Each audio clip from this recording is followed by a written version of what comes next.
Back to my channel मेरे नन्हे भाई बहनों। अब तक हमने एक्सरसाइज 2.2 का क्वेश्चन नंबर 3 तक देख लिया है, सॉल्व कर लिया है। नाउ अब हम क्वेश्चन नंबर 4 करेंगे।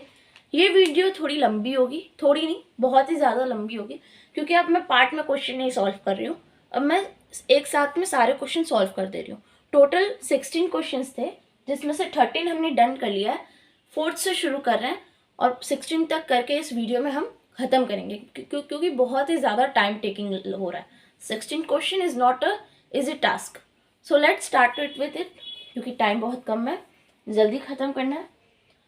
सो क्वेश्चन नंबर 4 बेसिकली कह क्या रहा है, कहा क्या है इस क्वेश्चन में? तो क्या कहा है कि the sum of two numbers, किसी भी दो नंबर का सम इज 95। दो नंबर का सम क्या बताया गया है कि वो 95 है। If one exceeds the other by 15, अगर एक नंबर दूसरे वाले नंबर से 15 एक्सीड्स है, यानी 15 ज़्यादा है, तो क्या कहा गया? Find the number. अब कहा गया है find the number. Question I hope समझ में आ गया होगा। सो स्टेटमेंट के साथ अब अच्छे से इसको सॉल्व करते हैं। पहले हम क्या लिखेंगे कि let the number be x. Solution है यहां से, let the number be x। Okay, पहला नंबर हमने क्या कर, एक नंबर हमने x लेट कर लिया, और क्या कहा गया क्वेश्चन में हमें कि if one is exceeds the other by 15, यानी अगर दूसरा नंबर जो है वो हमारे x प्लस 15 होगा, क्योंकि क्या कहा गया कि 15 ज़्यादा है पहले वाले से, एक्सिड्स है। सो यहाँ लिख देंगे another number be x plus 15।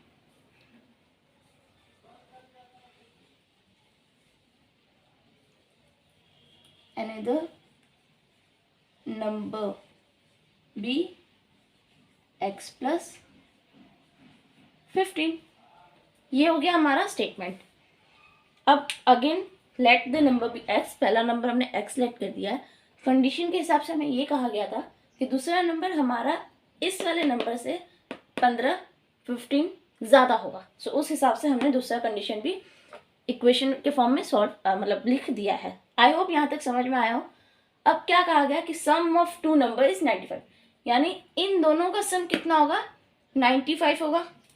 सो इधर लिख देती हूँ according to question, according to question. Short form में लिखा है मैंने, आप चाहे तो ऐसे लिखें या फुल में भी लिख सकते हैं।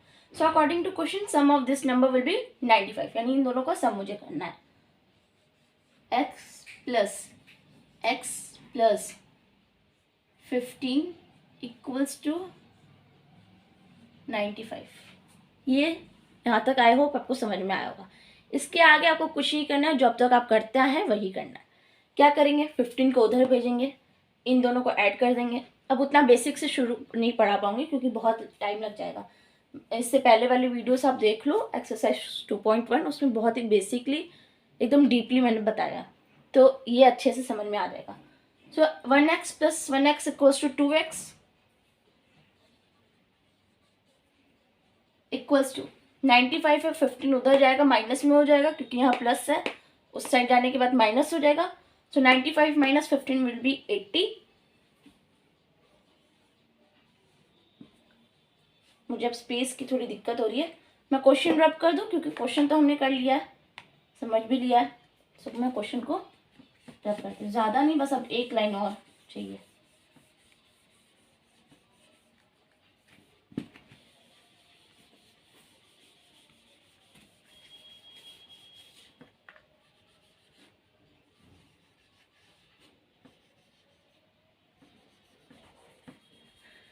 ओके, यहाँ से मैंने सोल्यूशन स्टार्ट किया था, ठीक है।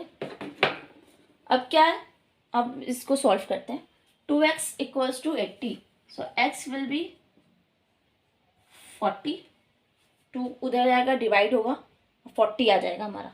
यानी हमारा जो पहला नंबर था वो x जो था हमारा, वो कितना आ चुका है? 40।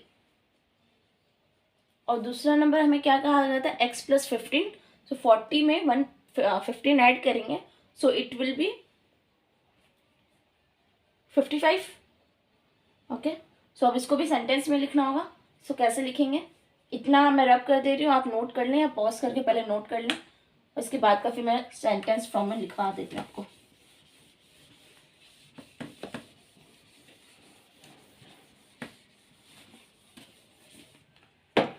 सो आ चुका है हमारा answer.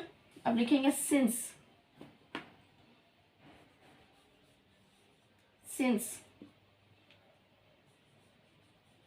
The number be 40, okay, and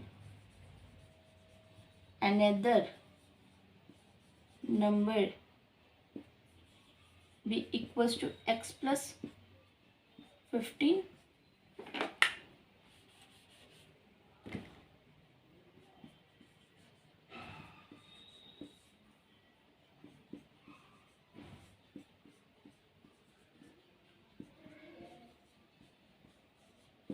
बस ये था आपका क्वेश्चन नंबर 4। आई होप समझ में आया होगा और क्लियर भी हो गया होगा कैसे करना कैसे नहीं। सो अब बढ़ते हैं नेक्स्ट क्वेश्चन की तरफ, 5th। सो ये रहा आपका क्वेश्चन नंबर 5, जो कि दिया है two numbers are in ratio 5:3 if they differ by 18 what are the number. पहले क्वेश्चन समझ लेते हैं कि क्वेश्चन में क्या कहा है। क्वेश्चन में ये कहा है कि दो नंबर दिए हुए हैं जिसका रेशियो में दिया गया 5:3। अगर उन दोनों के बीच का डिफरेंस 18 है तो वो नंबर क्या है। सो एक ट्रिक बताऊंगी ऐसे क्वेश्चंस के लिए जहाँ रेशियो की बात की जाए। तो कहीं भी अगर रेशियो की बात की जाए तो वहाँ कुछ ना करें, बस उस नंबर के, जैसे 5 है तो और 3 है, सो 5x एंड 3x लेट कर लें। सो सोल्यूशन कर रहे हैं, solution let the number be 5x and 3x। Let करें कि वो नंबर क्या है, 5x है और 3x है। So now according to question क्या कहा गया है कि इन दोनों नंबर के बीच का डिफरेंस कितना है, 18 है।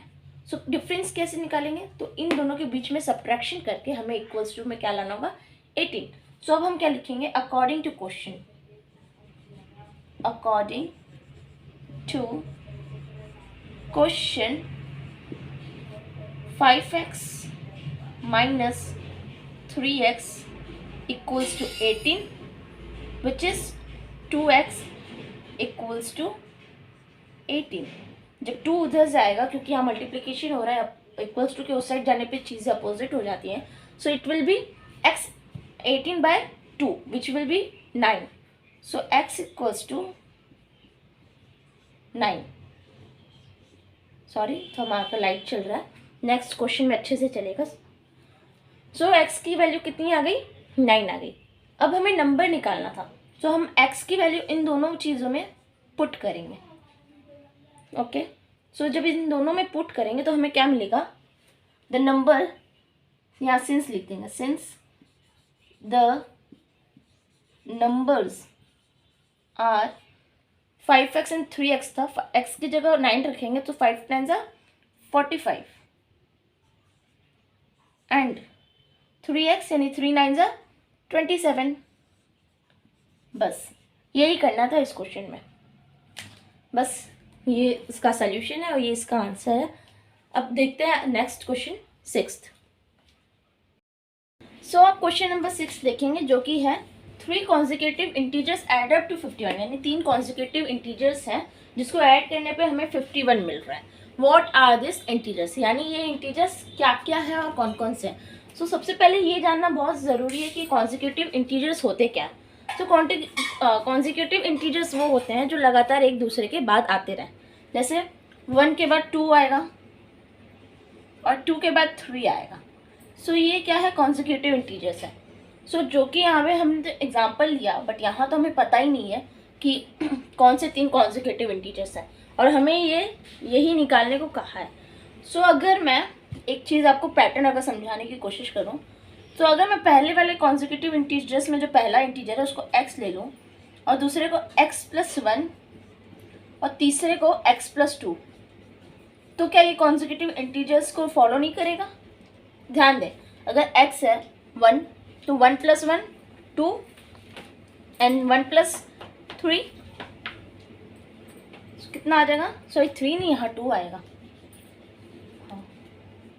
सॉरी 2। अगर इसके बाद कुछ होता तो वो 1 + x+3 हो जाता। तो क्या ये फॉलो कर रहा है? हाँ कर रहा है। तो ये ऐसे ही हमें इसका इक्वेशन बनाना होगा। आई होप समझ में आया होगा आपको। शायद आपके इस क्लास में इवन नंबर के कॉन्जिक्यूटिव्स बनाने को कहा है कि नहीं कहा है, बट मैं आपको एक बार इवन का भी बता दूं एक्स्ट्रा इन्फॉर्मेशन के बेसिस। अगर इवन का कॉन्जिक्यूटिव आपको निकालने को कहा जाता, इवन नंबर्स, तो आप x, x+1, x+2 वाला रूल नहीं करेंगे। क्यों? क्योंकि इवन लगातार एक दूसरे के बाद नहीं आता है, वो एक एक नंबर के गैप पे आता है। For example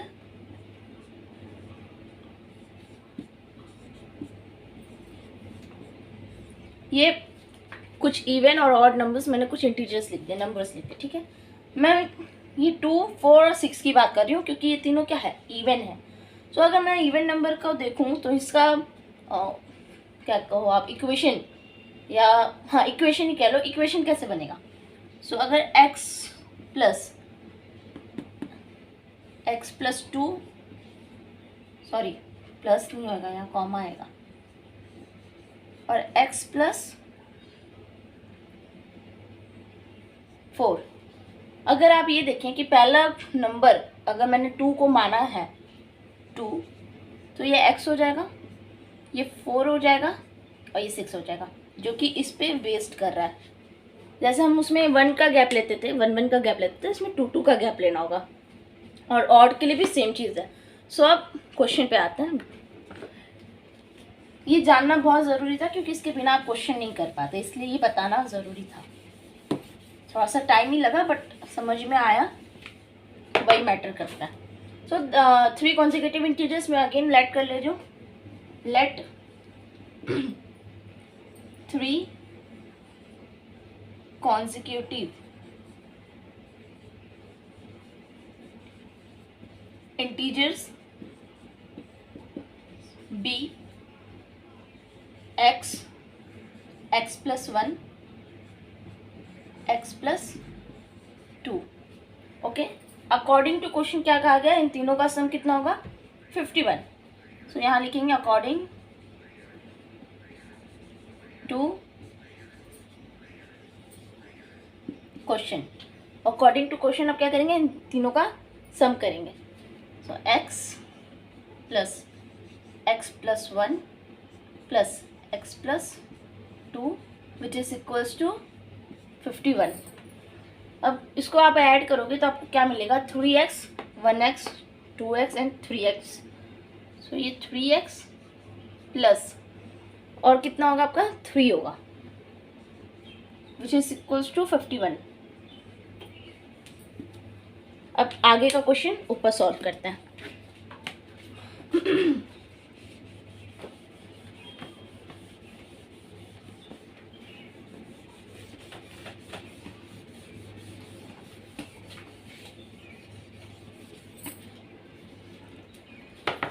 again 3x + 3 = 51। 3 को उस साइड भेजेंगे, क्या होगा आपका?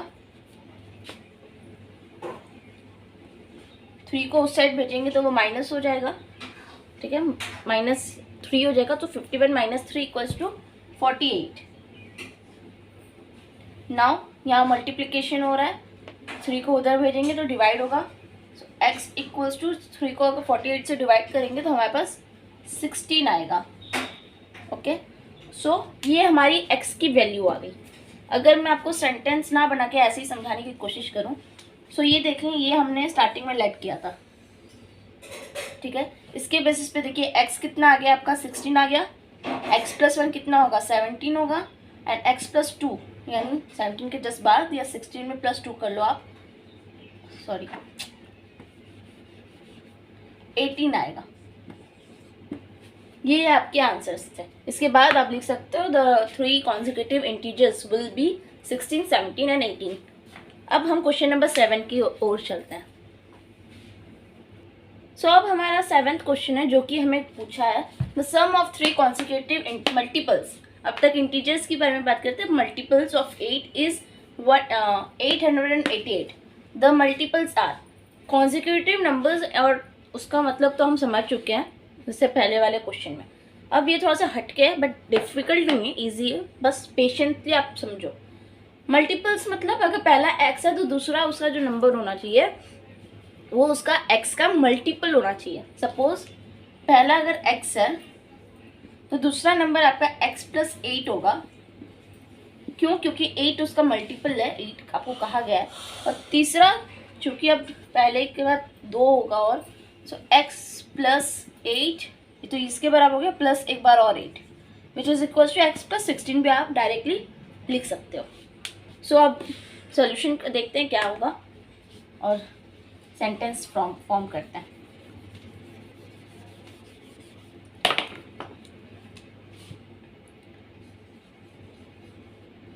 सॉल्यूशन, लेट द मल्टीपल्स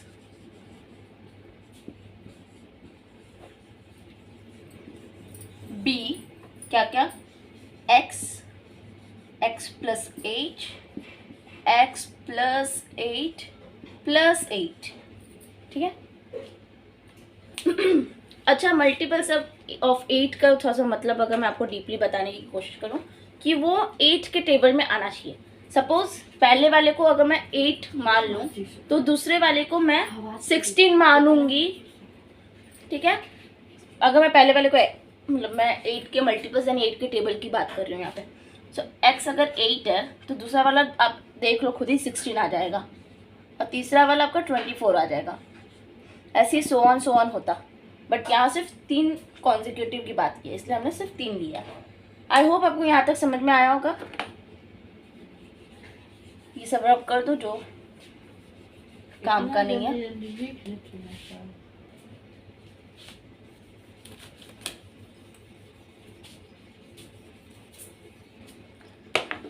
सो इन तीनों का क्या कहा गया?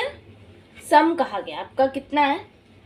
888। सो इन तीनों को ऐड कर देते हैं, कितना हो जाएगा? एक्स ने वापस according to question sentence frame करेंगे तभी आपको नंबर अच्छा मिलेगा। According to question x plus 8 plus x plus 16, मैंने इसको डायरेक्ट 16 लिख दिया। Okay, equals to 8 8 8। अब ऊपर का रब कर देती हूँ।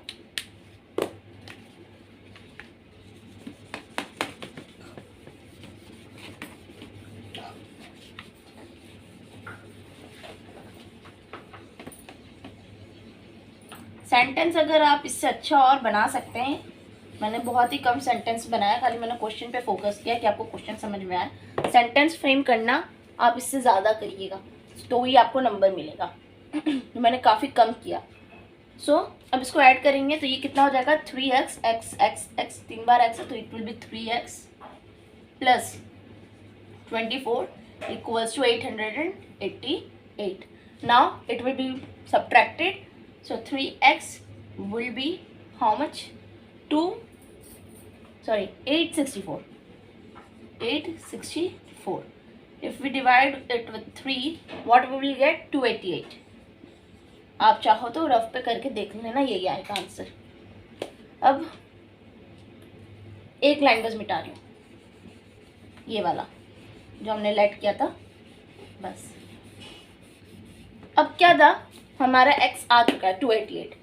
Now x plus 8 will be, इसमें 8 आप ऐड करोगे तो 296 यहाँ कर देते हो। x प्लस 16 इसकी बात हो रही है। ठीक है, इट विल बी 304। आप इन तीनों का सम करके देख लो, आपका आंसर 888 ही आएगा। इसके बाद आप एक लाइन और ऐड ऑन कर लीजिएगा लास्ट में कि the 3 consecutive multiples of 8 will be 288, 296 and 304। अब चलते हैं नेक्स्ट क्वेश्चन की तरफ, 8th। सो ये क्वेश्चन नंबर 8 है आपका, काफ़ी लेंदी है, बड़ा है, बट डिफ़िकल्ट बिल्कुल नहीं है। बस एक बार समझने की देरी है, एक बार समझ लो, इक्वेशन बना लो तो आपका आंसर बहुत इजीली आ जाएगा। बट इक्वेशन बनाने में अगर कुछ गलती कर दी तो आपका आंसर आना मुश्किल है। सो अब इसको समझते हैं क्या कहा गया है। 3 कॉन्जिक्यूटिव इंटीजर्स, हमने फिर से कॉन्जिक्यूटिव इंटीजर्स को 2 बार ऑलरेडी समझ दिया, आप रट भी चुके होंगे। x+1 and x+2 okay are such that when they are taken in increasing order. ये एक अनयूजुअल, बिना किसी यूज़ का ये इन्फॉर्मेशन दिया है क्वेश्चन को बड़ा करने के लिए। तो are such that when they are increasing order, जब वो इंक्रीजिंग ऑर्डर में, तो ये हमें पता है कि वो इंक्रीज ही करेगा, कॉन्जिक्यूटिव नंबर है तो, क्योंकि 1 के बाद 2, 2 के बाद 3 आएगा, और 1 2 3 इंक्रीजिंग ऑर्डर है। सो एंड मल्टीप्लाइड बाय 2 3 4, जब रेस्पेक्टिवली जब x को आप 2 से मल्टीप्लाई करोगे, x+1 को 3 से, एंड x+2 को आप 4 से मल्टीप्लाई करोगे, यानी रेस्पेक्टिवली का मतलब जो पहला कॉन्जिक्यूटिव इंटीजर है उसको इससे, जो दूसरा है उसको इससे, जो तीसरा है उसको इससे, respectively they add up to 74। उन सबका जो ऐड होगा, एडिशन होगा, वो आपका होगा 74। Find this number. अब इस नंबर को खोजना है, बहुत ईजी है, ठीक है। ये क्वेश्चन आई होप यहाँ तक समझ में आ गया हो। अब हम लेट करते हैं और इक्वेशन को अब सॉल्व करते हैं।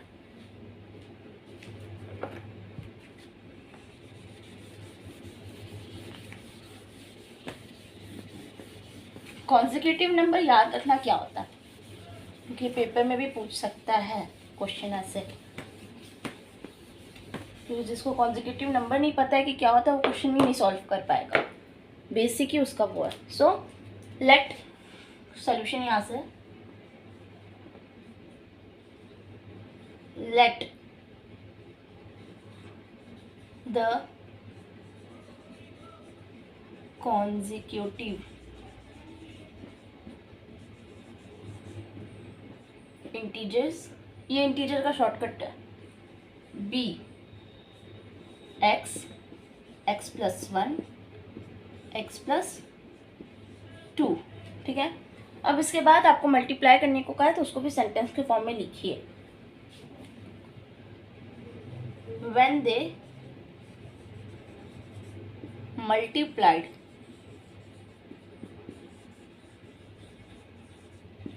by 2, 3, 4 respectively,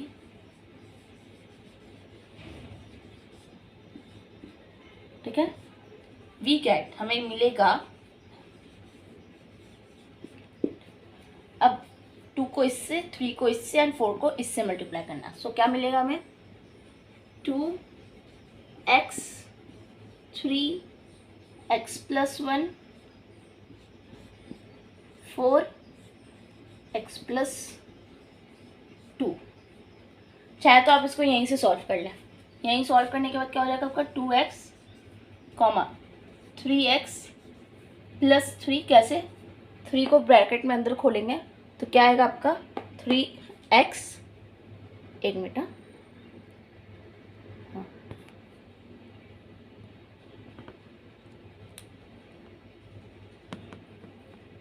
is it visible now? चलो, क्या आएगा, ब्रैकेट खोलोगे तो ये पहले x से मल्टीप्लाई होगा, फिर इससे, और प्लस का साइन बीच में, कॉमा 4x प्लस 4 को 2 से मल्टीप्लाई करेंगे तो क्या मिलेगा 8, तो 4 2 = 8। ये 3 आपके कॉन्जिक्यूटिव नंबर्स हैं। अब हमें अकॉर्डिंग टू क्वेश्चन उसको सॉल्व करना है। इतना नोट कर लो, आप पॉज कर लो या स्क्रीनशॉट ले लो। अब आगे चलते हैं। थोड़ा सा लेंदी पड़ गया ना, क्योंकि मैंने इसमें वर्ड्स फ्रेम कर दिए, ज़्यादा नहीं की होती तो हो गया रहता, बट कोई बात नहीं, अच्छे से पढ़ना, अच्छे से समझना है। भैया कोई मेहनत क्यों कर रहा है आपके लिए। चलो, क्या हुआ आपका, so now according to question इन तीनों को ऐड करना था हमें। सो 2x + 3x + 3 4x + 8, जो अभी मैंने आपको करके दिखाया था, = 74। इन तीनों को ऐड कर दिया।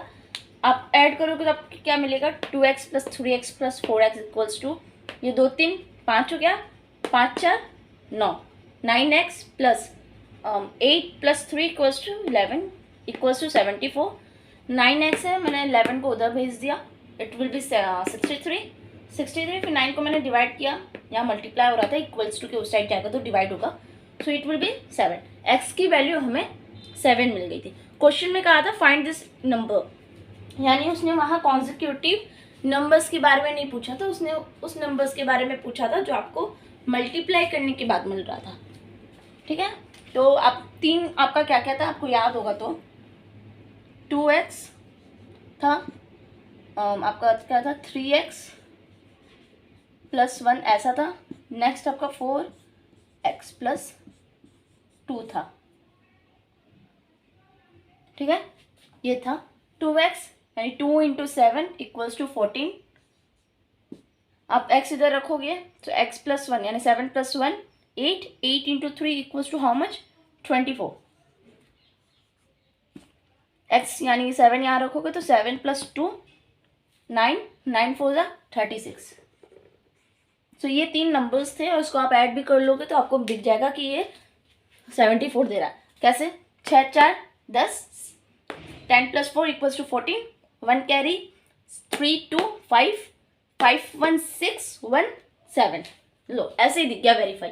अब इसके बाद आप सेंटेंस में लास्ट में लिख लीजिएगा कि the consecutive integers will be 14, 24 and 36। अब बढ़ते हैं नेक्स्ट क्वेश्चन की तरफ, 9th क्वेश्चन नंबर 9 बहुत ही लेंदी है, सो मैं क्वेश्चन नोट नहीं कर रही हूँ, ऐसे ही एक्सप्लेन कर दे रही हूँ आपको अच्छे से। ठीक है, आपके पास बुक होगा ही, क्वेश्चन भी लिखा होगा उसमें, सो आप वहाँ से देख लीजिएगा। सो क्वेश्चन में क्या पूछा है ना आपसे कि the age of Rahul and Haroon, 2 इंसानों का नाम दिया है, मैं अच्छे से आपको एक्सप्लेन कर लेती हूँ ऐसे। राहुल और दूसरे का नाम हरून। ठीक है, ये 2 इंसानों का नाम दिया गया है, राहुल एंड हरून। इन लोग की एज की बात हो रही है, आर इन रेशियो 5:7। इन दोनों के एज का रेशियो क्या है 5:7। प्रीवियस कुछ क्वेश्चंस में मैंने बताया था कि जब रेशियो की बात हो तो कुछ मत करो, बस x लगा दो। यहाँ पे भी हमें x ही करना होगा, 5x 7x। 4 years later the sum of their ages, 4 साल बाद द सम ऑफ एजेस यानी इन लोग के एज का जो सम होगा वो हो जाएगा 56। उन लोग की एज को जब ऐड करेंगे तो वो आपको कितना मिल जाएगा 56। Okay, what are their present age. अब उन लोग की एज क्या है, अब क्वेश्चन को थोड़ा ध्यान से समझना। 5:7 दिया था, यानी ये 5x + 7x होगा। ठीक है, 4 साल बाद, तो अगर आज आपकी एज 16 तो खैर नहीं होगी, आपकी एज अभी होगी अराउंड 13 या 14, मान लो 14 है। ठीक है, सो अगर आज आपकी एज 14 है तो अगले 4 साल बाद आपकी एज 18 हो जाएगी। कैसे हुआ, आपने उसमें 4 को ऐड किया, सेम चीज़ इसमें भी 4 ऐड करना पड़ेगा। सो इसमें 4 कैसे ऐड करेंगे, ऐसे नहीं, ऐसे ऐड करने का मतलब हुआ आपने इन दोनों के ऐड को ऐड कर दिया, एक एक की एज बढ़ेगी ना, तो 5x + 4 4 साल बाद ये राहुल की एज है, और 7x + 4 ये हरून की एज है 4 साल बाद की। सो ये आपका इक्वेशन बन गया। अब क्या कहा कि 4 years बाद इन दोनों की एज का सम कितना हो जाएगा 56। आई होप क्वेश्चन समझ में आ गया होगा, और मोस्ट ऑफ थिंग्स क्वेश्चन को समझाते हुए भी मैंने क्लियर कर दिया। अब इसको सेंटेंस के फॉर्म में लिख के और अच्छे से एक्सप्लेन कर देती हूँ। ठीक है, मोस्टली क्वेश्चन ऐसे ही हो गया हमारा, तो इक्वेशन बन ही गया, सब कुछ समझ ही लिया। सो सॉल्यूशन देखते हैं क्या होगा solution. Age of Rahul and Haroon be 5x and 7x, ये इन दोनों की एज है। अब आफ्टर 4 years, आफ्टर 4 years इन लोग की एज क्या हो जाएगी 5x + 4 एंड 7x + 4, ये इन लोग की 4 साल बाद एज हो जाएगी। ठीक है, सो अब इन लोग की एज का सम कितना हो जाएगा 56, यानी 5x plus 4 plus 7x plus 4 equals to 56। अब ये 5x प्लस 7x का क्या हो जाएगा 12x plus 4 4 8 equals to 56। 12x equals to 12x है ना, 12x इक्वल्स टू 56 माइनस 8 हो जाएगा, कितना हो जाएगा आपका 48। x 12 को वहाँ करेंगे डिवाइड करेंगे, 12 4 ज़ा 48, यानी x की वैल्यू आपकी मिल गई। अच्छा, प्रेजेंट एज की बात कर रहा था, मैं रब कर देती हूँ। प्रेजेंट एज पूछा था, तो प्रेजेंट एज आपका ये था, क्योंकि ये वाली एज तो 4 साल बाद की थी, तो प्रेजेंट एज ये है। सो अगर मैं राहुल की बात करूँ, यहाँ मैं ब्रैकेट में लिख दे रही हूँ, आप सेंटेंस फॉर्म कर देना। अगर मैं राहुल की बात करूँ तो वो क्या था 5x, x की वैल्यू 4 है, 5 4 ज़ा 20।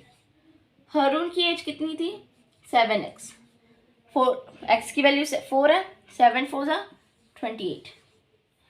ये इनकी प्रेजेंट एज है, ठीक है। प्रेजेंट एज नहीं, सॉरी मेरी मिस्टेक है, 4 साल बाद की एज पूछी थी उसमें। सो अगर क्वेश्चन चेंज भी कर देना, पेपर में कहे कि 4 साल पहले वाला एज बता दो, तो ये आंसर आएगा। अब 4 साल बाद वाला आंसर आपका क्या आएगा वो देख लो, यहाँ इसका बता दे रही हूँ। राहुल 5x प्लस 4, 5x कितना आया था 20 प्लस 4 कितना हो जाएगा 24। हरुण की एज क्या थी 28 प्लस 4 कितना 32। अच्छा, आंसर सही है कि नहीं चेक करने के लिए देख लो, इसे ऐड कर लो, कितना आएगा 4 2 6 2 3 5। हमें क्वेश्चन में भी यही दिया गया था। सो ऐसे आपका ये क्वेश्चन नंबर 9 भी खत्म हुआ। इसके बाद बच्चा क्वेश्चन नंबर 10 11 12 13 14 15, इसे हम एक एक करके आराम से देखते हैं। तो ये रहा हमारा क्वेश्चन नंबर 10। अभी टोटल नंबर क्वेश्चन 16 है, सो अभी पास ही है अपने 16 के अपने टारगेट से। तो ये क्वेश्चन क्या कह रहा है बेसिकली, इसे पढ़ लें और समझ लेते हैं। The number of boys and girls in a class, the number of boys and girls in class, यानी एक क्लास में जो नंबर ऑफ बॉयज़ और गर्ल्स हैं आर इन द रेशियो 7:5। उनका अगेन हमें रेशियो दे दिया गया है जो कि है 7:5। अकॉर्डिंग टू ट्रिक क्या करना है 7x और 5x मान लेना है। The number of boys is 8 more than the number of girls, अगर जो नंबर ऑफ बॉयज़ हैं वो 8 मोर है, यानी 8 ज़्यादा है किससे नंबर ऑफ गर्ल्स से। सो क्या पूछा है the total class strength is, अब पूरे टोटल क्लास का स्ट्रेंथ हमें पूछा है कि टोटल क्लास में कितने बच्चे हैं। सो बेसिकली यहाँ ये नहीं पूछा है कि गर्ल्स कितने हैं और बॉयज़ कितने हैं, अगर सिर्फ इतना पूछता तो हमारा काम कम होता। यहाँ दोनों का जो आएगा हमारा आंसर गर्ल्स कितने और बॉयज़ कितने उसका एडिशन, क्योंकि भाई क्लास की स्ट्रेंथ तो हमें दोनों को ऐड करने के बाद ही मिलेगी, ऐसा तो है नहीं किसी एक को निकाल लेंगे तो पता चल जाएगा कि कितने टोटल क्लास की स्ट्रेंथ है। सो सोल्यूशन को स्टार्ट करते हैं बिना टाइम वेस्ट किए। आई होप रब कर दो सो डैट सोल्यूशन अच्छे से कर लें। काफ़ी लंबी वीडियो बन रही है बट काफ़ी टाइम लग रहा था, 16 क्वेश्चन थे। अगेन इसके बाद एक एक्सरसाइज है जिसमें एक्स और टी जो भी वेरिएबल दिया होगा उसकी वैल्यू निकालनी है, और उसके बाद फिर सेम वर्ड्स प्रॉब्लम्स है। सो जल्दी जल्दी करें क्योंकि इसमें काफ़ी टाइम लग गया।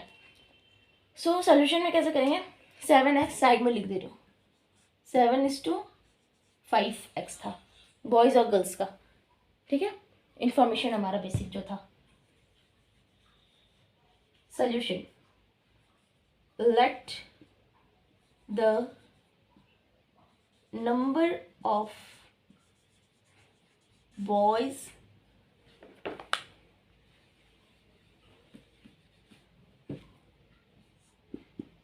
मैंने वहाँ से इसलिए रब कर दिया क्योंकि हो सकता है कोई आप वैसे लिख दो तो गलत हो जाएगा। So let the number of boys and girls in class is 7x and 5x। सो हमने यहाँ से लेट कर लिया।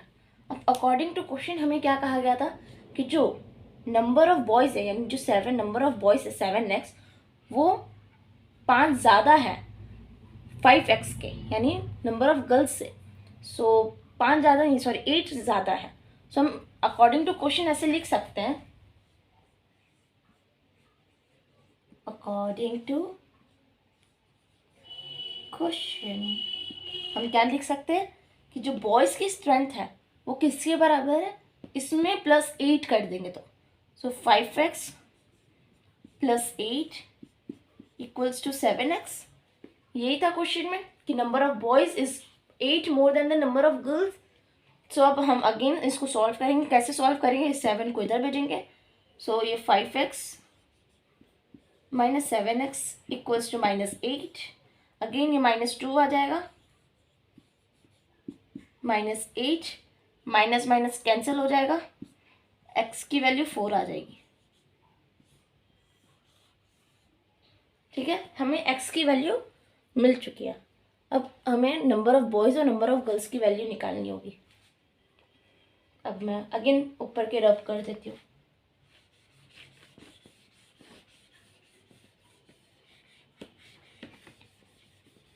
आप आई होप नोट कर लिए होंगे यहाँ तक। चलो हाँ, सो x हमारी वैल्यू आ गई। नाउ हम क्या लिखेंगे, since the boys and girls, जी थोड़ा अजीब सा हो गया, sorry, and girls in class is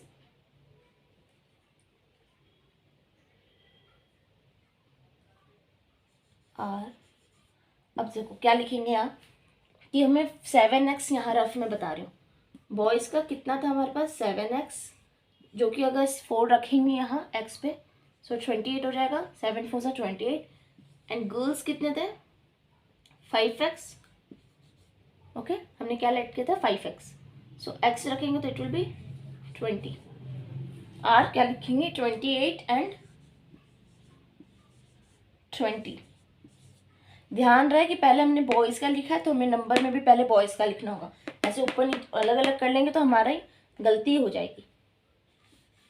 अब चूंकि हमें सिर्फ strength, number of girls and number of boys नहीं पूछा था निकालने को, अगर इतना पूछा होता तो हम यहीं पे स्टॉप हो जाते, बट टोटल स्ट्रेंथ पूछा है तो लिखेंगे टोटल स्ट्रेंथ विल बी, इन दोनों का एडिशन कर देंगे, कितना हो जाएगा, 20 + 28 + 28 08 8 2 2 4। बस ये था आपका क्वेश्चन नंबर 10 का सोल्यूशन। अब हम करेंगे क्वेश्चन नंबर 11। क्वेश्चन नंबर 11 काफ़ी बड़ा है, सो मैं उस क्वेश्चन को नोट नहीं कर रही हूँ क्योंकि फिर पूरा बॉडी फिलअप हो जाएगा उससे। मैं आपको उतना अच्छे से ऐसे ही समझा दूंगी, आपको अच्छे से समझ में आ जाएगा। क्योंकि अगर मैं क्वेश्चन नोट करूंगी तो मुझे क्वेश्चन मिटा के फिर समझाना पड़ेगा, क्योंकि टॉपिक जो है, क्वेश्चन जो है वो बहुत ही बड़ा है। एक्चुअली 3 पीढ़ियों की बात की है, बैचंग्स की, बैचंग्स के फादर की और बैचंग्स के दादा की। तो क्वेश्चन क्या है मैं रीड आउट कर देती हूँ। Baichung's father is 26 years older than Baichung's grandfather. अब हम 3 कैरेक्टर यहाँ लिख देते हैं ऐसे,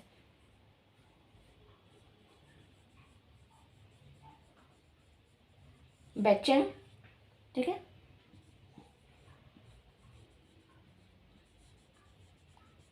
बैचंग्स फादर,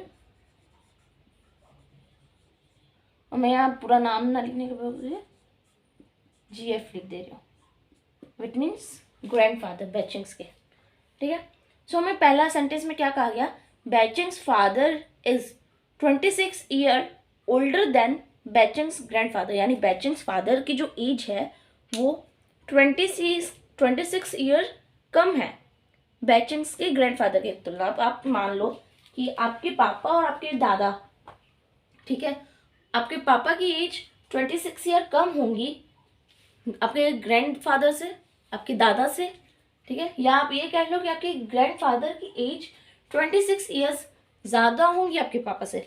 सो अगर इसका इक्वेशन मुझे बनाना हो तो मैं कैसे लिखूंगी, x प्लस 20, चलो हमें क्या कहा था, Baichung's father is 26 year older than Baichung's grandfather, यानी बैचिंग्स फादर की एज जो है वो 26 ईयर कम है बैचिंग्स के फादर ग्रैंडफादर की तुलना। सो इट मीन्स कि उनके पापा की एज कितनी होगी, x प्लस 26।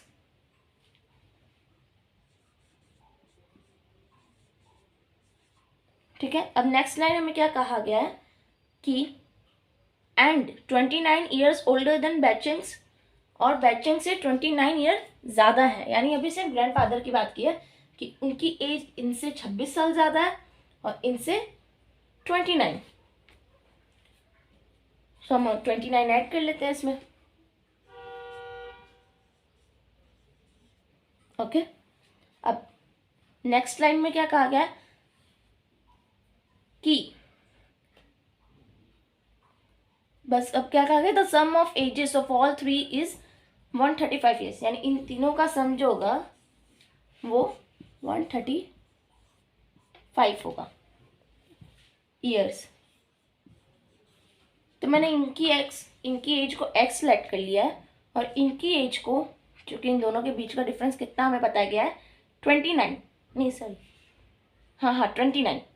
सो कितनी हो जाएगी ये x plus 29।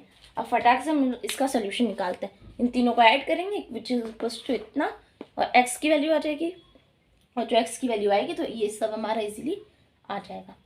So let's start.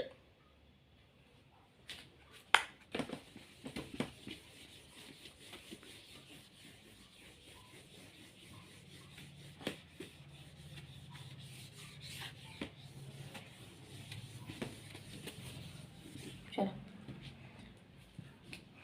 क्या था हमारा x प्लस, ये बैचिंग्स का था, बैचिंग्स के पापा का x प्लस 29, ग्रैंडफादर का x plus 29 plus 26 which is equals to 135। ये हमें अकॉर्डिंग टू क्वेश्चन लिखना था।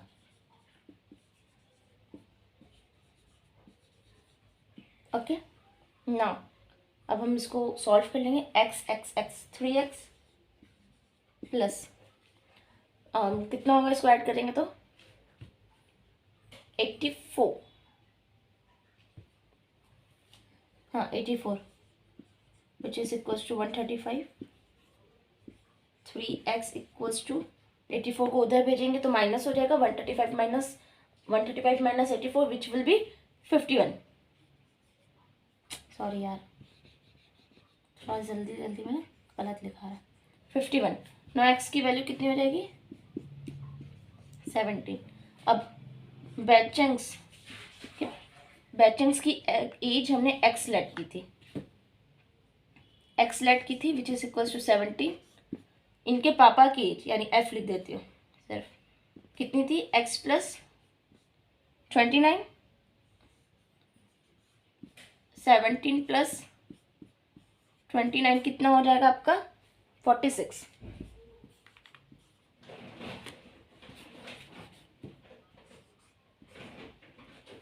और इनके ग्रैंडफादर की एज, अब इक्वेशन क्या था आपका x प्लस 29 प्लस 26 कितना हो जाएगा, आप इसको ऐड करोगे तो 72। ये हमारे आंसर्स आ गए। मैंने काफ़ी सेंटेंस में नहीं लिखा है, आपको खाली समझाने के लिए, आप सेंटेंस खुद से लिख लेना।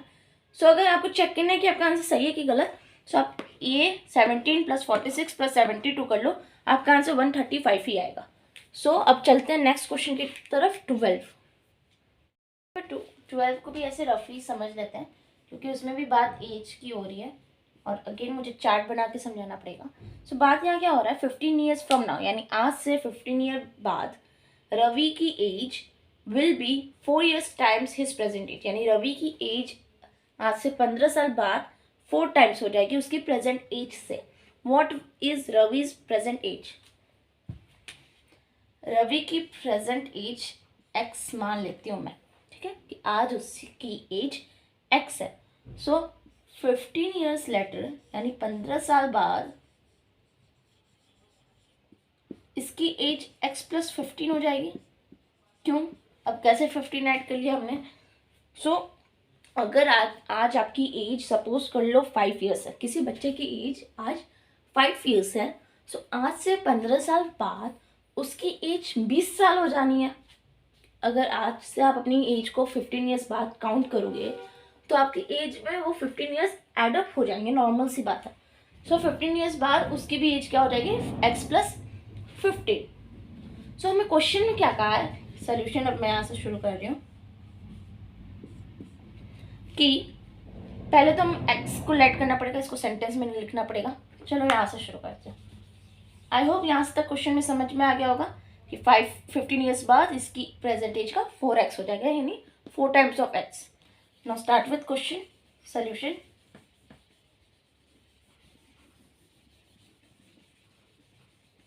चलो, present age of Ravi's age is x। Late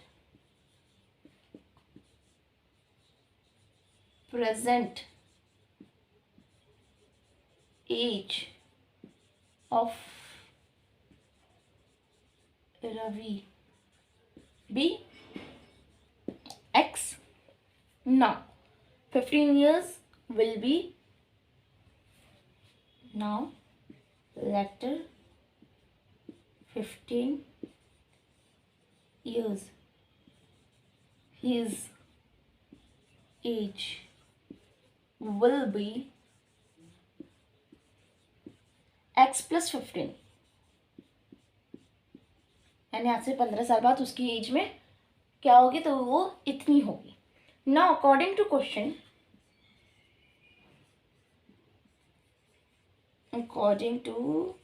question क्या हमें कहा था कि 15 साल बाद उसकी एज जो होगी वो 4 टाइम्स उसकी प्रेजेंट एज की हो जाएगी। ठीक है, सो क्या करते हैं? x+15 equals to 4x। Again 4x इधर आ जाएगा, ये इधर चला जाएगा, कितना हो जाएगा? -3x इक्वल्स टू -15, क्योंकि ये इधर आ जाएगा तो इसकी साइन माइनस हो जाएगी 4x की, और जिसकी साइन ग्रेटर मतलब जो नंबर बड़ा होता है उसकी साइन ली जाती है। सो 4x बड़ा रहेगा, उसकी साइन लिया हमने, 15 उधर चला जाएगा, इसकी भी साइन माइनस में हो जाएगी, तो ये माइनस आ गया। माइनस इस माइनस कैंसिल हो जाएगा। ओके, अब आपको पता है x कितना आ जाएगा? 5 आ जाएगा। सो प्रेजेंट एज रवि का कितना हो गया? 5 हो गया। आई होप आप लास्ट में एक सेंटेंस खुद से बना के लिख सकते हैं। अब क्वेश्चन नंबर 13 ट्राई करते हैं। अब हमारा टारगेट और पास आ चुका है। 13, 14, 15, 16 बस फिर खत्म। क्वेश्चन नंबर 13 आपसे क्या कह रहा है? When a rational number is such that when multiplied it by 5/2, यानी कोई रैशनल नंबर है, हमें पता नहीं है कौन सा है, मान लो x है, जब उसको मल्टीप्लाई किया गया किससे? 5/2 से। चलो हम इससे 5/2 से मल्टीप्लाई कर दिया, ठीक है। एंड ऐड 2/3, अब इसमें हमें ऐड कर लेंगे कितना? 2/3 को टू द प्रोडक्ट। अच्छा सॉरी, मैंने आगे का पढ़ा नहीं था। इसका जो आंसर आएगा 5x/2, वैसे उधर भी वही बात हो रही थी बट फिर भी उसको ऐड करने हमें ऐड करना होगा कितना? 2/3 को। गेट 7 -7/2, हमें क्या मिलेगा? -7/12। यही आपसे क्वेश्चन में कहा गया। व्हाट आर द नंबर, ये जो x है वो क्या है? सो मैंने इक्वेशन तो यही बना दिया। अब लेट वेट करके प्रॉपरली इसको करते हैं। चलो चलो चलो चलो चलो again, let the rational number be x, हमेशा x रखो। x x x very boring, but जल्दी खत्म करते हैं इसको। अब let the rational number be x। अब क्या करना है? According to question. चलो नहीं, ऐसे नहीं करते। When 5/2 is multiplied we get, जब x/2 5/2 मल्टीप्लाई होगा तो वी गेट, हमें क्या मिलेगा 5/2 इंटू में x. Okay, another when 2/3 is added to 5/2x we get, question में भी कहा गया था ना कि जो प्रोडक्ट आएगा उसमें 2/3 को ऐड करना है. सो जब हमारा जो प्रोडक्ट आया, what we will do when 2/3 is added to 5/2x we get, हमें क्या मिलेगा. सो हम इसको ऐड कर लेते हैं. 5x/2 plus 2/3 equals to minus 7/12. Again मैं ऊपर वाला पार्ट रब कर देती हूँ सो डैट हम इसको अब सॉल्व कर पाए. आई होप आपने लिख लिया, नहीं लिखा हो तो पॉज करके आप पहले लिख लो. कैसे किया करो ना, पहले आप समझ लिया करो, फिर कोशिश क्या करो उसको खुद से करने की. अगर ऐसा हो गया आपने एक बार में खुद से कर लिया सो इट मीन्स आप समझ गए, आपको आ गया. अगर नहीं आ रहा तो फिर अगेन वीडियो स्टार्ट करो, अगेन वीडियो को देखो. बट ऐसा बहुत ही कम चांसेस है कि आप एक बार देख लो वीडियो को और फिर सॉल्व करने जाओ तो आपको ना आए. तो मैंने भी ऐसे ही मैथ्स पढ़े थे अपने टाइम, हमारे टाइम में है भिड़े का टाइम. सो बातें कम, इसको अब सॉल्व करेंगे. इसको कैसे सॉल्व करेंगे, इसका एलसीएम 6 आ जाएगा. 2 को डिवाइड करेंगे 6 से, 3 आएगा. 3 5 जा 15 and will get 15x. All right, now 6 को डिवाइड करेंगे by 3, what will get 2 and 2 multiply by 2 what will get 4 plus 4 equals to minus 7/2 as it is लिख देंगे 12. ओके, अब मैंने अपने प्रीवियस वीडियोस में बताए हुए हैं कि ये ऐसे डायरेक्टली कैंसिल हो सकता है. आई थिंक 2 to 3 टाइम्स मैंने ये बता दिया है. सो ये एज इट इज़ कैंसिल हो सकता है. और वी विल गेट 2 को इधर मल्टीप्लाई करेंगे क्रॉस मल्टीप्लिकेशन के थ्रू. इधर कुछ नहीं, मतलब इधर 1 है. So what will get 2 into 15 30 and 30x, तो क्या हो जाएगा ये 30x प्लस 2 4 जा 8 इक्वल्स टू -7. -7 ही क्यों आया, क्योंकि यहाँ 1 है. सो -7 आ जाएगा. अगेन 30x इक्वल्स टू -7 -8, क्योंकि 8 उधर चला जाएगा तो माइनस में आ जाएगा. Sorry, 30x equals to -15. Okay, x की वैल्यू क्या आएगी, हम 30 को उससे डिवाइड कर देंगे -1/2. यानी जो रैशनल नंबर हमने लेट किया था उसकी वैल्यू क्या है -1/2. अगर आपको अपनी आंसर चेक करनी है सो आप अगेन उस इक्वेशन में आप रख दोगे. किस इक्वेशन में, जो स्टार्टिंग में हमारे पास इक्वेशन मैंने आपको समझाया था, क्या था 5/2x प्लस 2/3 इक्वल्स टू -7/12. यहाँ आप x की वैल्यू 1/-1/2 रखो, आपका आंसर आ जाएगा. सो अब चलते हैं नेक्स्ट क्वेश्चन की तरफ. 14,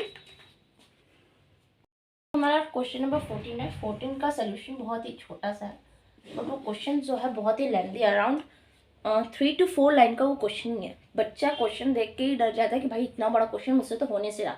बट जब आप अभी देखोगे ना कि क्वेश्चन में क्या कहा है और उसका सोल्यूशन कैसे है, सो आप कहोगे, खुद ही कहोगे कि भाई ये तो कुछ नहीं था, इससे ज़्यादा टफ पीछे हम लोग ने अभी सॉल्व कर लिए.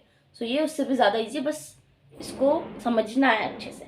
सो क्वेश्चन क्या कह रहा है, Lakshmi is a cashier. Lakshmi क्या है, एक कैशियर है. किसी भी बैंक में जो कैश कलेक्ट करता है उसे कैशियर कहते हैं.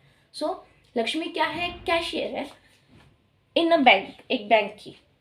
शी हैज़ करेंसी नोट, उसके पास करेंसी नोट्स हैं ऑफ डिनोमिनेशन ₹100. किस किस के नोट्स हैं, 100 रुपीज़, 50 रुपीज़ एंड 10 रुपीज़. इतने रुपीज़ के उसके पास करेंसीज हैं, नोट हैं रिस्पेक्टिवली. ठीक है. The ratio of this notes are 2:3:5. इन सारे नोट्स के जो रेशियो हैं वो 2:3:5 है. यानी 2 किसका हुआ 100 का, 3 किसका हुआ 50 का, 5 किसका हुआ 10 का. The total cash with Lakshmi is 4 lakh, यानी जो टोटल कैश है इसके वो टोटल कितने हैं, सम अप कितने हैं, इतने हैं. So how many note each domination शीज have, यानी उसके पास टोटल कितने हैं. सो मैं ऐसे समझाने की कोशिश करूं. सो ये 2 किसका है, 100 का रिस्पेक्टिवली की बात की थी. सो ये इट विल बी 2x. मैंने पहले ही कहा है कि और रेशियोज में हो तो कुछ नहीं करना है, बस x लगा देना है. 50 कितने में, 3x. 100 कितने में, 5x. ठीक है. अब क्या कहा था क्वेश्चन में, थोड़ा सा याद करना. इन सब का सम कितना है, इतना है. सो अगर इन सब का सम हम करेंगे तो कितना दिख रहा है हमें, 5 3 8 3 8 + 2 10, यानी 10x हमें ऐसे दिख रहा है. सो 10x है, 10x इक्वल्स टू इतना होगा. 10 को डिवाइड में भेजेंगे क्योंकि मल्टीप्लाई हो रहा होगा. 10 को डिवाइड करेंगे तो एक 0 ऑटोमेटिकली कैंसिल हो जाएगा. सो x की वैल्यू हमारी इतनी ही आएंगी. ओके.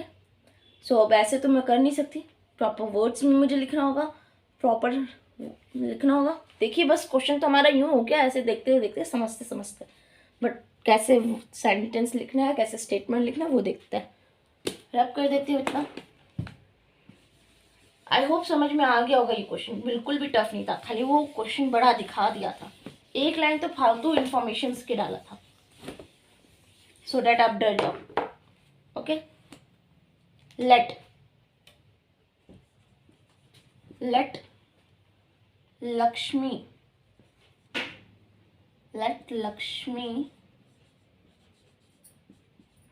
having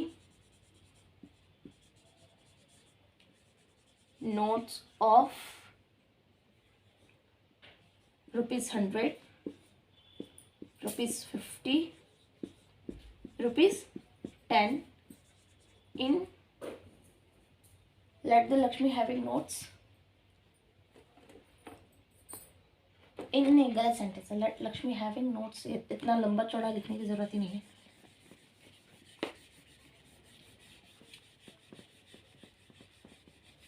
लेट यहीं से, लेट ₹100 नोट्स कितने में, 5x नहीं सॉरी 2x था.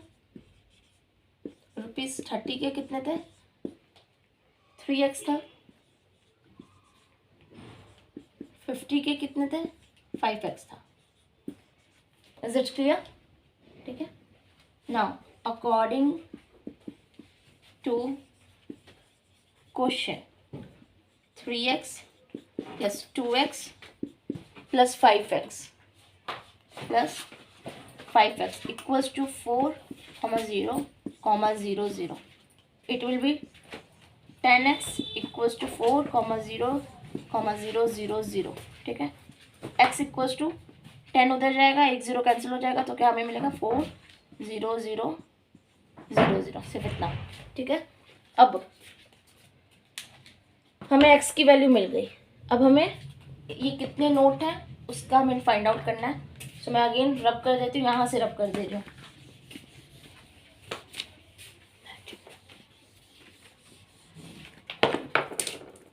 सो अब सेम चीज़ मैं ऐसे समझा देती हूँ. यहाँ x पे हम कितना रखेंगे वैल्यू, इतनी वैल्यू रखेंगे. सो ये 4 2 8 होता है, बाकी 0 एज इट इज आ जाएंगे. यानी 8 कितने 0, 4 0. मैंने एक एक्स्ट्रा ही बना दिया, सॉरी. ठीक है. 80,000. ये 3 है. ठीक है. 3 5 सॉरी 3 4 12, यानी 12. अगेन कितने 0, 4 0, 1 2 4. 0 अगर किसी नंबर के पीछे पढ़ते हैं तो नंबर की वैल्यू बढ़ जाती है, लेकिन वही 0 अगर आगे बढ़ते हैं तो उसकी वैल्यू कुछ नहीं होती. सो इट विल बी इतना 1,20,000. नाउ 50 की कितनी होगी, 50 की कितनी होगी, 5 4 20, 20 एज इट इज लिख देंगे. अगेन 4 0 और 1 2 3 4, ये 2 लाख. अब इसको अगर आप ऐड करोगे ना तो आपको दिख जाएगा कि आपका आंसर 4 लाख आ रहा है कि नहीं आ रहा है. सो अब चलते हैं 15 क्वेश्चन की तरफ. हम अभी एकदम अपने टारगेट के एकदम क्लोज आ चुके हैं. हम अपना क्वेश्चन नंबर 15 देखने जा रहे हैं. ये क्वेश्चन थोड़ी लेंथी है और इसका सोल्यूशन भी थोड़ा लेंदी है, तो थोड़ा सा ध्यान से समझना पड़ेगा और टाइम भी बहुत लगने वाला है। क्या कहा है? I have a total of 300 rupees in coins, यानी किसी के पास है 300 रुपीज़ कॉइन्स में। ओके, ऑफ डिनोमिनेशन कितने के कॉइन्स हैं? 1 के हैं, 2 के हैं एंड 5 के हैं। ओके, यहाँ तक समझ में आया? अब क्या कहा गया है कि the number of 2 coins is 3 times of 5 coins, यानी जो 2 का सिक्का है, जो 2 के कॉइन्स हैं वो 3 टाइम्स है 5 के कॉइन्स है। अगर ये x है सो ये 3x हो गया। Is it clear? ना, द टोटल कॉइन्स इज इतना, यानी ये रुपीज में टोटल 300 है, but the number of coin will be 160। Is it clear ना? How many coins of each domination are with me? अब उसके पास कितने कॉइन्स हैं? एक के, यानी 1 के, 2 के और 5 के। अगर आप ध्यान दो तो आपको इसका कंडीशन दे दिया है, बट इस 1 का कंडीशन नहीं दिया है। सो अब हमारे पास x के अलावा एक और अल्फ़ाबेट आएगा जो कि होगा y। अब आप चाहो तो इसकी जगह a भी लिख सकते हो, b भी लिख सकते हो, जो मन में आए आप वो लिख सकते हो, बट मेरे साथ x और y थोड़ा सुटेबल है, पुराना रिश्ता है मेरा x और y के साथ। सो ये करना, ठीक है। अब क्या करेंगे कि उसने मुझसे क्या कहा, आप ध्यान दो कि इन सबका सम कितना है? 160 है, ठीक है। सो अगर मैं यहाँ समझाऊँ, ठीक है, लेट, अच्छा अगर यहाँ से देखो सोल्यूशन भी हो गया, लेट ये हो गया, आप इसको रब कर लो, ठीक है, और इसको रब कर लो, हमारा लेट सोल्यूशन यहाँ से शुरू हो गया, ठीक है। सो इसको लेट कर लो तो आपका क्या आया था? इसको सम करने पे 3x plus y plus x equals to 160, ये है, ठीक है। ये और ये सेम वेरिएबल्स हैं तो ये हो जाएंगे ऐड, बट y नहीं ऐड होगा क्योंकि y एक अलग वेरिएबल है। अगर y के अलावा एक और y वेरिएबल कोई समथिंग होता तो y भी ऐड हो जाता, बट y के अलावा कोई और वेरिएबल नहीं है y का, सो उसको एज इट इज रहने देंगे। So y plus 4x equals to 160। अगर ये y नहीं होता तो x 4 को उधर भेजते थे, x की वजह तो रहता रहती, बट यहाँ y है, सो हम ऐसा बिल्कुल नहीं करेंगे। अगर ऐसा आपने किया तो आपका आंसर वहीं गलत हो जाएगा, क्योंकि ये एक पूरा इक्वेशन है, ठीक है। आप ऐसे अकेले अकेले नहीं कर सकते हो, ठीक है, गलत बात हो जाएगी अकेले अकेले कर लिया तो। ये क्लियर हुआ? ओके, इसको मैं मान लेती हूँ इक्वेशन नंबर 1, ठीक है। इस क्वेश्चन को मुझे 2 बार समझाना पड़ेगा क्योंकि काफ़ी लेंथी है। अब मेरे पास दूसरा भी एक केस दिया था 300 वाला, कि मेरे पास एक के कॉइन कितने हैं, सबके कितने हैं, टोटल सम ऑफ कितना? 300। सो 5, अगर x कॉइन है तो टोटल कितने हुए? 5x हुए, ठीक है। 1 का कुछ नहीं है, y है तो सिर्फ एज इट इज y रह जाएगा, प्लस 2 के कितने हैं? 3x है, ठीक है। सो ये 6x हो जाएगा इक्वल्स टू 300। ये 11x plus y equals to 300। ये आपका इक्वेशन नंबर 2 हो गया।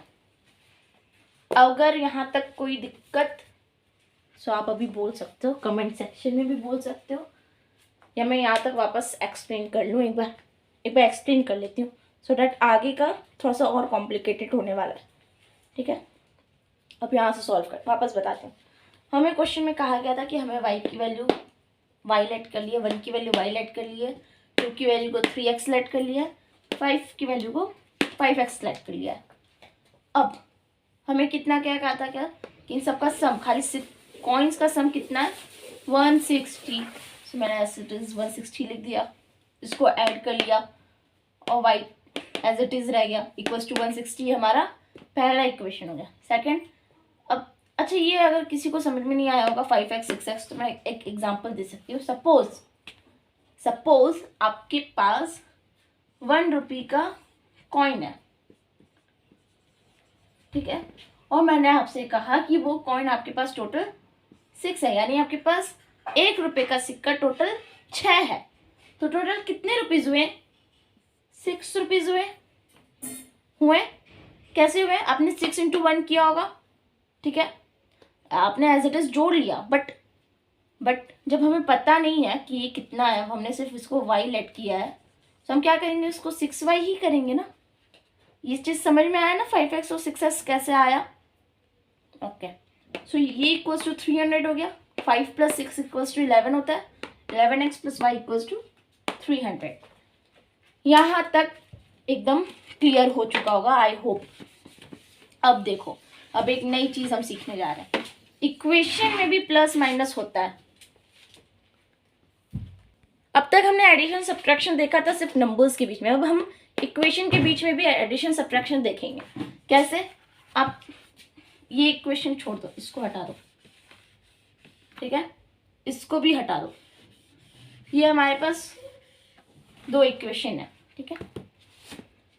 अब इनके बीच में मुझे एक चीज़ दिख रही है कि ये y और एक y है, हाँ, और ये x और ये x है, यानी इन सब के बीच में अगर मैं एडिशन सब्ट्रैक्शन करने की कोशिश करूँ तो हमारा आंसर आ सकता है। सो मैं माइनस करने की कोशिश कर रही हूँ, ठीक है। एक रूल आप यहाँ से याद कर ले, ये चीज़ रूल आपको आगे क्लासेस में भी बताए जाएंगे, बट अभी भी आप सुन लें। जो साइन, अच्छा पहली बात तो मुझे ऐसे नहीं लिखा, 4x + y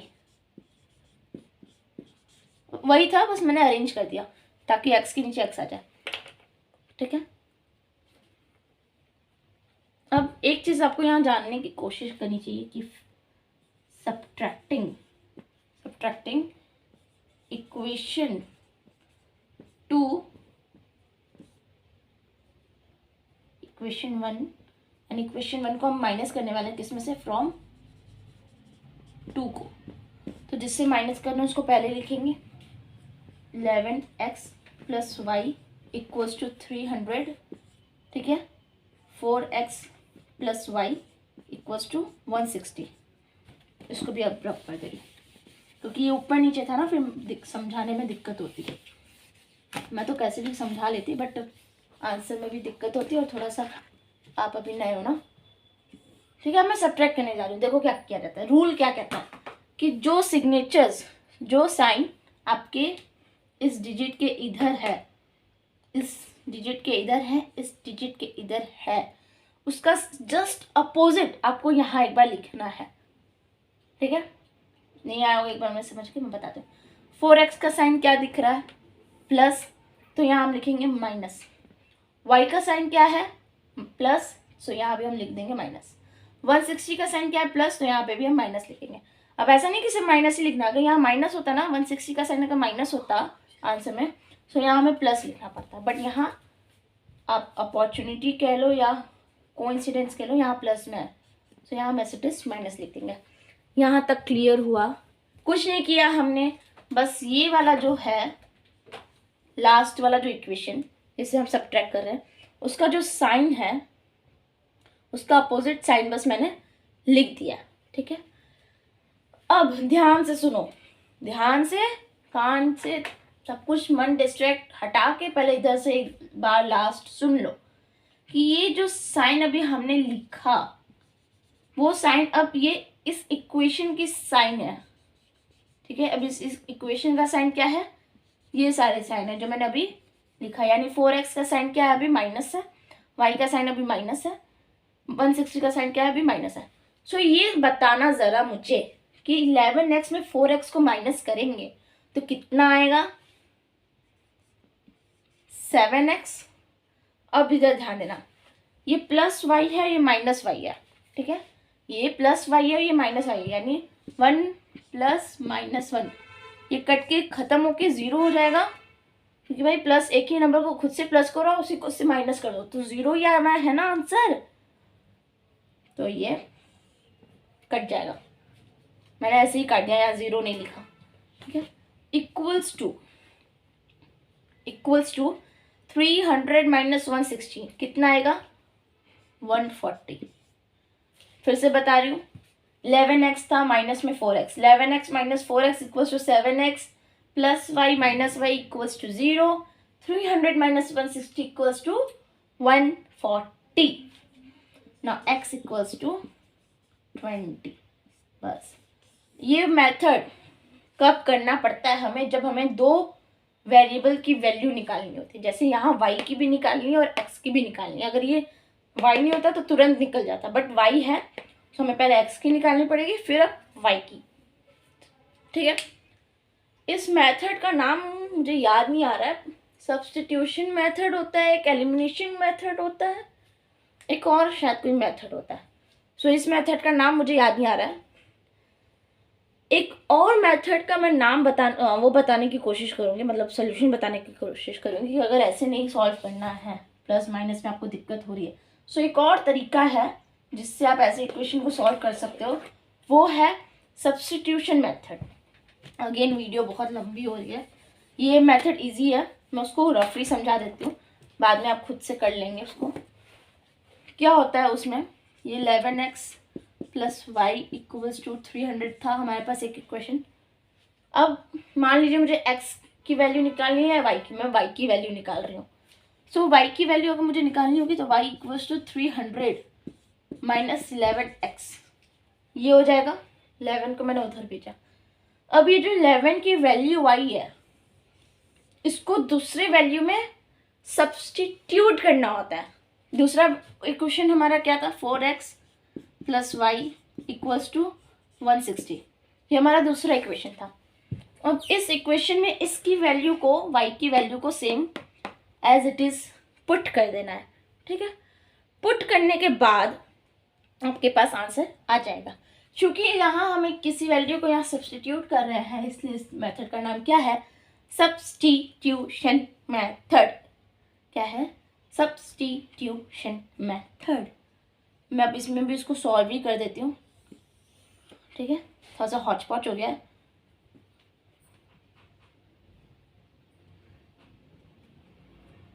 समझाना पड़ा ना उतना अच्छे से इसलिए, बट समझ में आया हो, पाया ही होगा। अब देखो क्या होगा अगर हम y की वैल्यू को पुट करेंगे, फिर 4x plus 300 minus 11x equals to 160 होगा, ठीक है। अब ध्यान दो, 4x है, ये माइनस 11x, आंसर में माइनस 11x आएगा। ये 160 है, 300 उधर जाएगा, माइनस में 140, अगेन माइनस माइनस कैंसिल हो जाएगा। 7x है, x उधर जाएगा और x की वैल्यू अगेन हमें क्या मिल जाएगी, 20। सो कोई भी मेथड आप यूज़ कर लो, आपका आंसर एक ही आने वाला है। x की वैल्यू हमें मिल गई, ठीक है। अब हमें y की वैल्यू निकालनी है।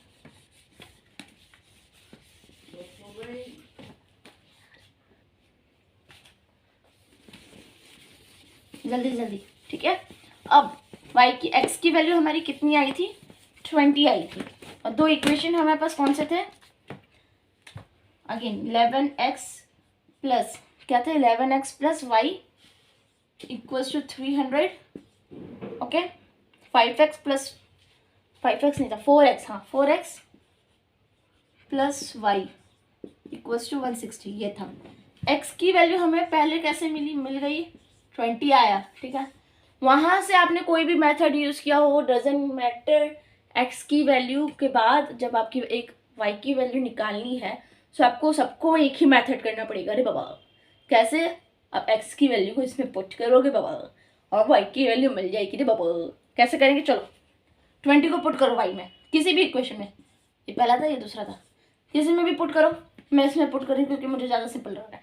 x equals to 20, 4 into 20 equals to 80, फटाफट, plus y equals to 160।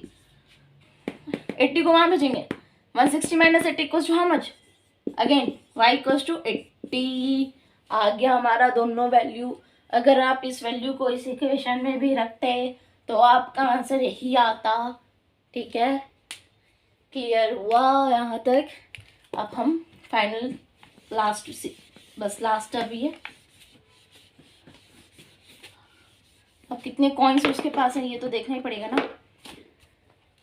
5 rupees के कॉइन्स को कितना लेट किया था, एक्स 2 रुपीज़ के कॉइन थे ना, हाँ 3x और 1 के वाई को। मैंने बिल्कुल भी स्टेटमेंट कहीं भी यूज़ नहीं किया, क्योंकि अगर मैं स्टेटमेंट भी यूज़ करती मैं उतने अच्छे से समझा नहीं पाती। मैंने बस समझाया है, आप इतने बड़े enough you are to make statement and sentence. Okay, आप अपने से खुद से सेंटेंस स्टेटमेंट बना लीजिएगा। एक्स की वैल्यू कितनी आई थी मेरी, कितनी आई थी, 20 आई थी, 20, ठीक है। इसकी वैल्यू 3x, ये कितनी आई थी, 20 आई थी। एक्स की value 20 into 3 equals to 60, y की वैल्यू 80। अच्छा, अगर आंसर चेक करना है कि मेरा सही है कि नहीं, सो एक कहा था उसने कि सम अप करने पे उसका कितना आ रहा था, 160 आ रहा था। जोड़ो जोड़ो जोड़ो जोड़ो, क्या कितना हुआ, 6 + 2 8 8 8 160, 0 एज इट इज आ गया। इट मीन्स कि हमारा आंसर परफेक्टली एकदम करेक्टली राइट है। हमारा ऐसे ही 15 क्वेश्चन भी हुआ खत्म। लास्ट बट नॉट लीस्ट, हमारे पास अभी एक लास्ट क्वेश्चन बचा है जो कि है 16, उसे देखते हैं। सो क्वेश्चन नंबर 16 भी थोड़ा क्वेश्चन बड़ा है, समझाना पड़ेगा, सोल्यूशन उसका छोटा है, ठीक है। क्वेश्चन शुरू करते हैं। द ऑर्गेनाइजर ऑफ एन ऐसे कॉम्पिटिशन, कोई ऑर्गेनाइजर थे ऐसे कॉम्पिटिशन के, उन्होंने डिसाइड किया कि विनर को कॉम्पिटिशन में, अरे यार, ऑर्गेनाइजर्स थे जिन्होंने डिसाइड किया कि ऐसे के कॉम्पिटिशन में जो विनर्स होंगे, अगेन विनर्स जो होंगे, विनर्स उन्हें 100 रुपीज़ मिलेंगे, ठीक है। And participant who doesn't win, जो विन नहीं हुए, मतलब जो हार गए, लूजर्स लिखेंगे तो गलत होगा, उनकी इंसल्ट हो जाएगी, डोंट विन लिख दे रही हूँ, उन्हें 25 रुपीज़ मिलेंगे। बढ़िया था भाई, बिना कुछ जीते 25 रुपये मिल गया, ऐसे समोसे का तो पैसा मिल ही गया। The total price money distribution is इतना, यानी जो ऑर्गेनाइजर्स थे उनके टोटल खर्चे कितने हुए होंगे, 3000। Find the number of winner if the total participant is इतना। टोटल पार्टिसिपेंट मान लो अगर ये x है और ये भी कुछ है, तो ये कितना होगा, टोटल 63। चलो क्वेश्चन समझते हैं और अब स्टेटमेंट से बताऊंगी क्योंकि ज़्यादा लंबा नहीं है और इजीली हो जाएगा, ठीक है। शुरू करते हैं। Let let let let the winner, let the winner be x, okay, and participant who doesn't win। अच्छा ध्यान दो आप, तो विनर का तो हमने लेट कर लिया, लेकिन जो नहीं जीते उनका 25 रुपीज़ मिलने के अलावा और कोई उनका कंडीशन नहीं दिया था। अब हमें यहाँ कंडीशन बनानी पड़ेगी। वो कंडीशन कैसे बनाएंगे वो ध्यान से देखो। 63 हमें क्या दिया था, टोटल पार्टिसिपेंट। हमें अगर मान लिया कि x थे जो जीते, तो जो नहीं जीते वो कितने होंगे, 63 में x माइनस कर देंगे तो चलो मान लेते हैं। अब इसको ही ऐसे समझ नहीं आया, ठीक है, कैसे समझेंगे। सपोज मैं आपकी मम्मा ने आपको, जो घर का बड़ा है उसको 10 चॉकलेट दिए, ओके। 10 चॉकलेट में सपोज कर लो आपने 2 चॉकलेट अपने पास रखे हैं और मम्मा ने कहा था कि आपको अपने सिबलिंग्स को भी चॉकलेट देना है, तो आप अपने सिबलिंग्स को कितना चॉकलेट दोगे, 8। कैसे पता चला, 10 में आपने 2 माइनस किया। सेम चीज़ मैंने भी यहाँ किया। क्या किया कि 63 हमें पता था कि टोटल पार्टिसिपेंट है, ठीक है। x हमने लेट कर लिया कि जो विनर है, तो जो नहीं जीते वो कितने होंगे, इसमें से इसको माइनस कर दो, कितने होंगे, 63 माइनस x। क्लियर हुआ। चलो b 63 माइनस x, ये हमारा इक्वेशन बन गया। अब अकॉर्डिंग टू क्वेश्चन, अच्छा नहीं, फिर से करना पड़ेगा, सॉरी। 100 रुपीज़ अलॉट किया गया इनको, विनर्स को। चल वो करते हैं, चलो अकॉर्डिंग टू क्वेश्चन